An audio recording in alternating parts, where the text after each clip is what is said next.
Just in, Russia has strongly condemned the US seizure of an oil tanker, heralding a new chill in relations between Moscow and Washington that could spread to other areas and affect President Donald Trump's efforts to persuade Russia to end its nearly 4-year war in Ukraine.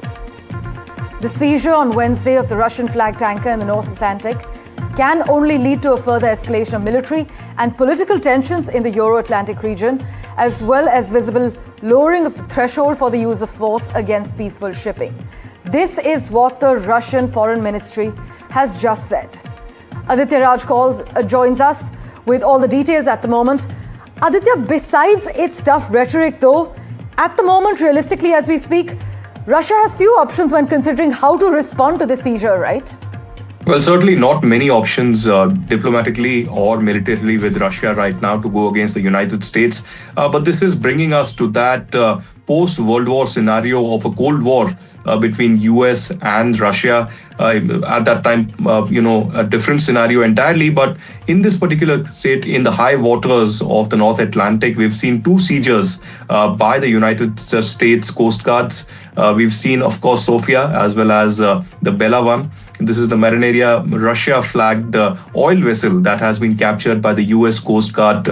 And we'll have to wait and watch how things unfold. But Russian Foreign Ministry has come out with a statement slamming United States and saying that in the high waters, there are international laws that apply and the United States has not abided by it. On the other hand, the US has said that there was, in fact, a maritime blockade that was underway, and there are sanctions against the Russians, and that's why there cannot be a possibility of a vessel moving from Venezuela towards Russia. So in this particular case, there's a huge heated argument that is underway between Moscow and Washington, D.C. We perhaps haven't seen the end of it because the US forces and their fleet are keeping a very close watch on the navigation links around Venezuela, around the North Atlantic. And this is just one part of the debate. There are others like the Greenland issue that is still emerging. But at this particular moment, Russia slamming United States with the latest move. And let's remember that the Russian state media is also reporting that there were at least 3 Indians that were on board, apart from many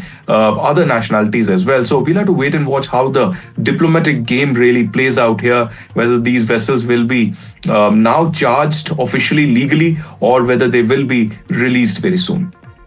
Aditya, we'll of course track all the latest updates with you. Thanks so much as always.